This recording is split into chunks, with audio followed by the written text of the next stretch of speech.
V zadnjih parih tednih sem naredil seznam 9 avtomobilov, za katere sem najbolj radoveden, kaki so za furat. To niso neki hypercarji, ampak sem probal narediti realističen seznam avtov, ki jih mogoče en dan bom lahko vozil. Razvrstil sem jih pa od najbolj verjetnega do pač unga, ki ga v lifeu ne bom fural. Pa štartimo. Clio RS druge generacije. Jaz obožujem hitre verzije vsakdanjih avtov in ni ga bolj vsakdanjega avta, kakor je Clio. S tem avtom imam jaz pa še dodatno povezavo, zaradi tega, ker sem jaz naredil izpit, je bil ta prvi avto, ko sem ga fural, mamin dizelski Clio. Ne samo, da bi jaz ta avto sproval, jaz bi tega Cliota tudi full imel. Ampak se bojim, da jim bo v naslednjih parih letih kar konkretno skočila cena, tako da če ga bom hotel, bom mogel puhteti.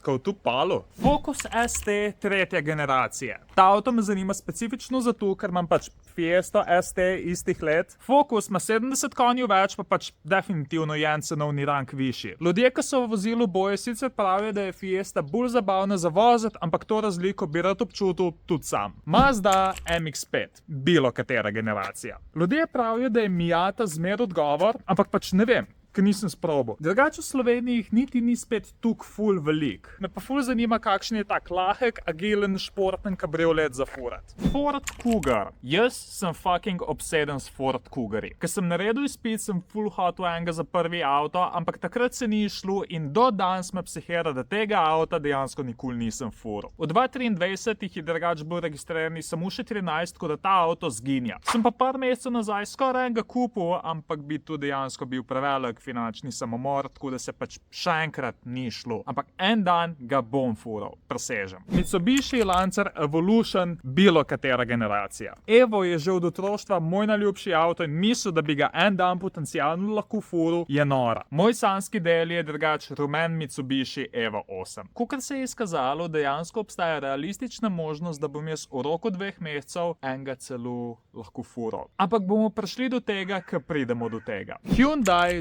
Genesis Coupe. Moj prvi avto je bil črn Hyundai Coupe, tako da valjda, da sem radoveden, kakšen je bil Hyundai ta prvi ta prav športen avto. Glede na to, da še zmeraj občasno gruntam, če bi prodal ledvico za to, da bi si lahko privoščil i30N, je po moje tudi Genesis Coupe kar hud. Se mi pa drugače zdi, da sta v Sloveniji Genesis Coupeja samo 2.